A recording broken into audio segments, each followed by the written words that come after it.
Hi everyone. Today I'm going to walk you through my experimental proposal, which looks at how exercise might improve mood by increasing the brain protein called BDNF and promoting new brain cells growth in the hippocampus.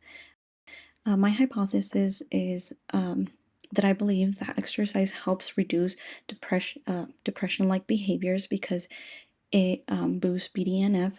That BDNF then helps grow new neurons in the hippocampus, which improves mood and motivation.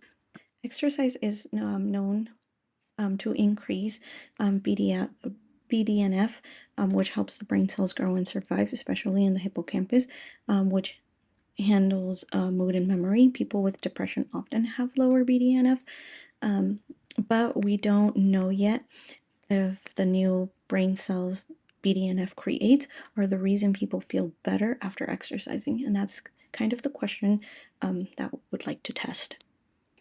This is important because not everyone responds to medication the same way or in a positive way.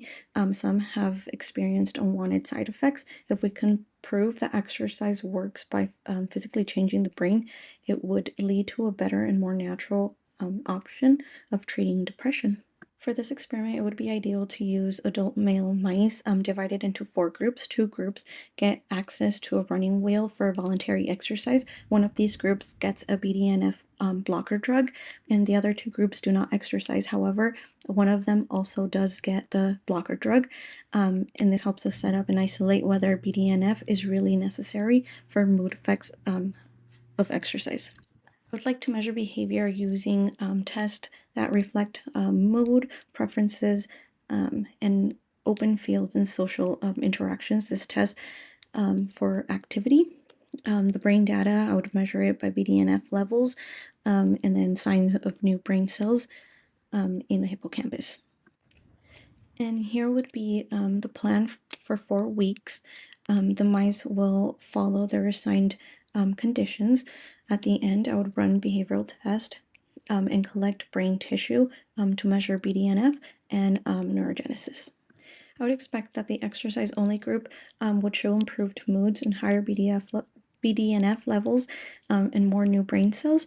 The group that exercises but gets the blockers won't show these side benefits, most likely, supporting the idea that BDNF is the key mechanism behind exercise mental health effects.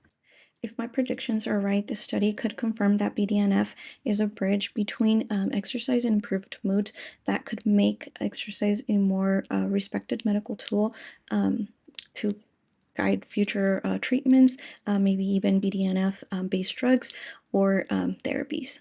In the future, it would be interesting to try different forms of exercise to explore how motivation and social factors affect the outcomes.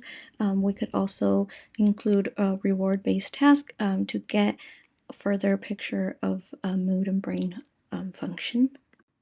And that wraps up my proposal. I want to say thank you so much for taking your time to watch my video.